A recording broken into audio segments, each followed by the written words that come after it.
6 महीना प्रेग्नेंट हो जाते तो मोदी प्रेग्नेंट। मोदी ने करा क्या? भोसड़ी के नोज मेलोडी की चूत में कुत्ते के अलावा।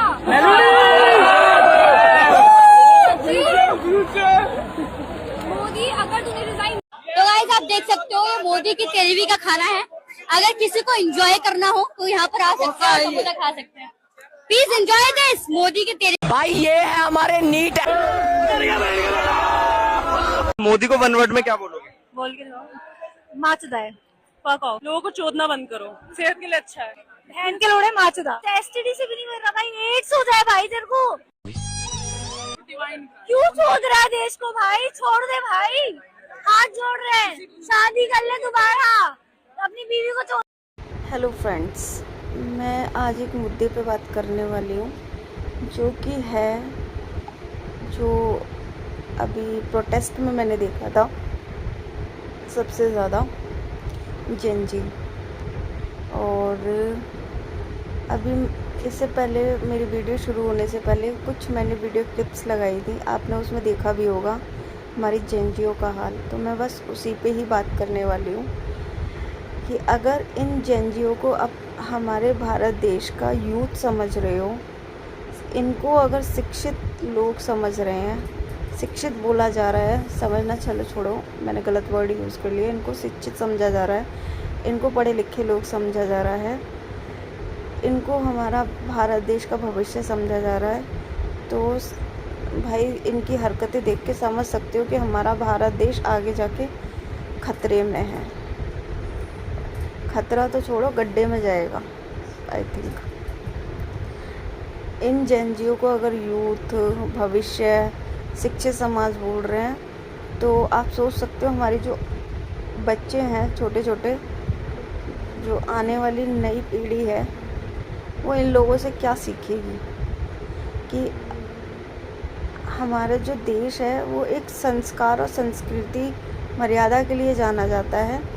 तो वो इन लोगों से यही सीखेगी, अपने से बड़ों का अपमान करो, अपने देश का अपमान करो, हमारे देश की रक्षा करते हैं, सरहदों पे रहते हैं और जो देश में अंदर रह के जो हमारी रक्षा करते हैं, हमारी हर चीज़ों से बचाते हैं, पुलिस वाले, इंडियन आर्मी, इन लोगों को गाली दो, बदतमीज़ियाँ करो, अश्लील हरकतें करो, अभद्र टिप्पणियाँ करो, अपशब्द यूज़ करो और हमारे देश, मानती हूँ कि अगर हमारा कहीं थॉट्स ना मिले तो हम, और हमें किसी चीज़ पे गुस्सा होता है तो हम कुछ ना कुछ बोल देते हैं, लेकिन मर्यादा में रह के बोलते हैं। यही हमारे माँ बाप ने सिखाया। तुमसे कोई उम्र में बड़ा है या तुम्हारी विचारधारा नहीं मिलती है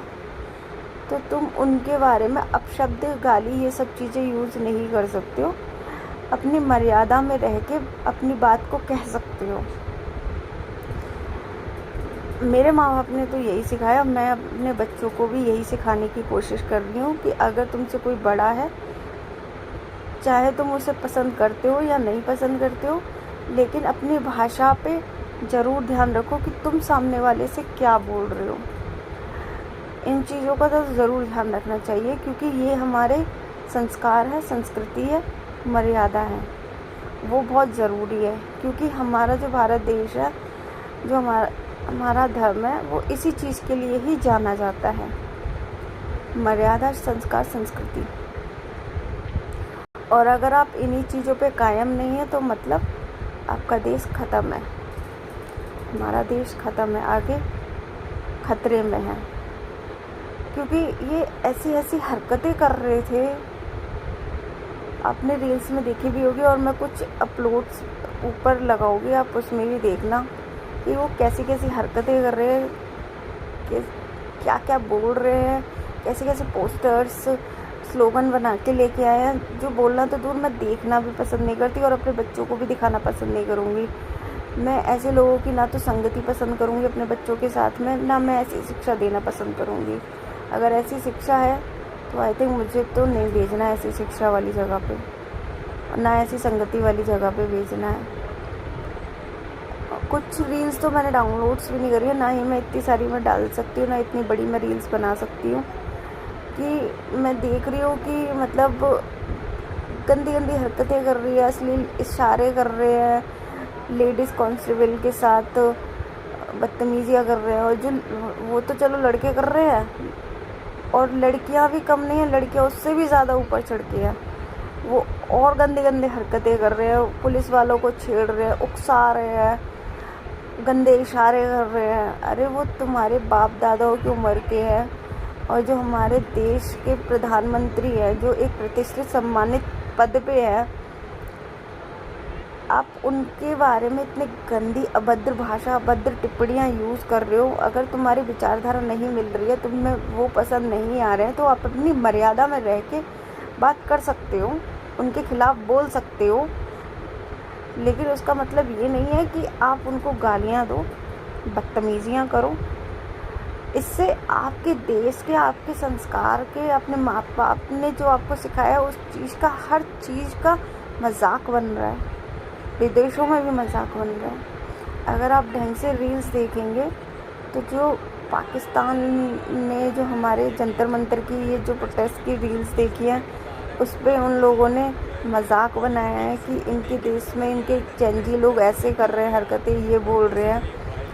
अगर आप इनको तानाशाह बोल रहे हो तो आई थिंक ये तानाशाही नहीं है। तानाशाही तो आप चीन में देखो, पाकिस्तान में देखो। अगर आप उनके नेताओं के खिलाफ़ एक शब्द भी बोल देते हो या उनके खिलाफ़ एक पोस्ट डाल देते हो तो आप रातों रात गायब हो जाते हो। ये होती है तानाशाही। आपने तानाशाही देखी ही नहीं है। डेमोक्रेसी है, इसी वजह से आप ये हरकतें कर पा रहे हो। वो तो एक अलग चीज़ होगी, मैं उस चीज़ पे बात भी नहीं करना चाहती। फिर वरना बोलेंगे सब कि अंधभक्त हैं। धर्म की बात करो तो बोलते हैं लोग कि धर्म क्या तुम्हें खाने को दे रहा है। और मुझे लगता है फिर ऐसे ही बोलने लग जाएंगे, देश के ऊपर भी बोलने लग जाएंगे कि देश हमें खाने के लिए दे रहा है, पीने के लिए दे रहा है, क्या दे रहा है। इसी तरीके से बोलेंगे लोग, क्योंकि धर्म के लिए तो बोल रहे हैं अभी, धर्म हमें खाने को नहीं दे रहा है। अच्छा, ये चीज़ मैंने मुस्लिम लोगों से बहुत अच्छा चीज़ देखी है, बहुत अच्छी चीज़ सीखी है कि उनकी लोग भी आए थे प्रोटेस्ट में, पहले भी प्रोटेस्ट हुए, उनमें भी आए हैं, उनकी महिलाएं भी आई हैं। मजाल है उन्होंने अब शब्द कुछ ऐसी चीज़ें यूज़ करी हो या अपने धर्म के बारे में उल्टा सीधा बोला हो, और यहाँ हमारे हिंदू बच्चे जो है ना, वो अपने ही धर्म के खिलाफ़ उल्टा सीधा बोल रहे हैं। अपने भगवान के लिए उल्टा सीधा बोल रहे हैं। चलो मैं मानती हूँ तुम एक सेकुलर लोग हो और तुम इन चीज़ों को नहीं मानते हो, तुम आजकल के बच्चे हो, लेकिन तुम्हें ये संविधान को मानते हो तो संविधान को भी मानो। उसमें भी कहीं नहीं लिखा है कि आप किसी भी देश को या फिर किसी इंडियन आर्मी को या मतलब किसी आर्मी के, किसी भी देश की आर्मी को, देश को या किसी भी धर्म के आप अपमानित शब्द यूज़ करें या बेइज्जती करें, उनके भगवान की बेइज्जती करें। तो ये तो हमारे संविधान में भी नहीं लिखा हुआ है। अगर आप संविधान को मानते हो तो आपके संविधान में भी ये भी नहीं लिखा हुआ है। हमारे संविधान में ये सब चीज़ें नहीं लिखी हुई है कि आप किसी की भी भावनाओं को ठेस पहुंचाओ। ये बिल्कुल कतई नहीं लिखा हुआ है। और मैं इसी चीज़ पे बात करना चाह रही थी कि अगर ये जनजी लोग, ये यूथ है, ये शिक्षित लोग हैं, तो भी सोचना पड़ेगा हर माँ बाप को कि ऐसे यूथ और ऐसे बच्चों से बचा के रखो अपने बच्चों को और अपने देश को। देश को बचाने की तो बहुत ज़रूरत है, क्योंकि ऐसे लोग जिस भी पद पे जाएंगे उसका अपमान ही करेंगे। और ये लोग अभी हंस रहे हैं, खेल रहे हैं कि हमने हटा दिया, ये कर दिया, हमारी वजह से हट गया। कुछ की माँओं ने भी रील बनाई है, हमारे बच्चों की वजह से, हमारी एनजीओ की वजह से इतनी ताकत है कि उन लोगों ने हटा दिया, इस्तीफ़ा दिलवा दिया। लेकिन सोचने की बात है कि अगर आप ऐसी हरकतें करके, चीज़ें करके और फिर बाद में तुम माफ़ियाँ भी मांग रहे हो कि हमने आपके बारे में बोल दिया, माफ़ कर दीजिए, ऐसी हरकतें करनी क्यों, मुँह छुपाना ही क्यों, ऐसी चीज़ें करनी क्योंकि जिससे आपको ये सब चीज़ें फिर करना पड़े। मैंने तो एक रील ऐसी भी देखी कि ग्रीन कलर की ड्रेस पहन रखी है और ग्रीन कलर का मास्क लगा रखा है, लड़कों के कंधों पे रात के टाइम में डांस कर रही है, फिर बोलते हैं कि हमारे साथ ये सब चीज़ें हो रही है, फिर एक अपने पार्ट्स को निकाल के दिखा रही हैं। पीछे से वो लड़के ने आके मास्क निकाल दिया, खींच दिया, तो फिर मुँह छुपा रही हैं। प्रोटेस्ट करने गए थे या गंदगी मचाने गए थे? वहाँ पर प्रोटेस्ट करने गए थे, प्रोटेस्ट की तरह करते, ये गंदगी मचाने की तो ज़रूरत थी नहीं, अपशब्द बोलने की ज़रूरत थी नहीं, अभद्र भाषा बोलने की ज़रूरत थी नहीं, टिप्पणियाँ इस तरीके स्लोगन वगैरह पोस्टर्स बनाने की ज़रूरत तो थी नहीं। एक तौर तरीके से भी मर्यादा में, संस्कार में, संस्कृति में रह के भी आप अपनी बात को मनवा सकते हो, लेकिन शायद उन चीज़ों को सब भूल चुके हैं।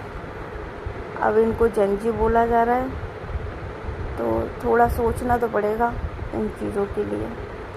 अगर आप लोग इस बात से सहमत है तो प्लीज़ लाइक शेयर कमेंट ज़रूर करिएगा, और हर माँ बाप जो इस चीज़ से रिलेट करता है प्लीज़ कमेंट करके ज़रूर बताइएगा।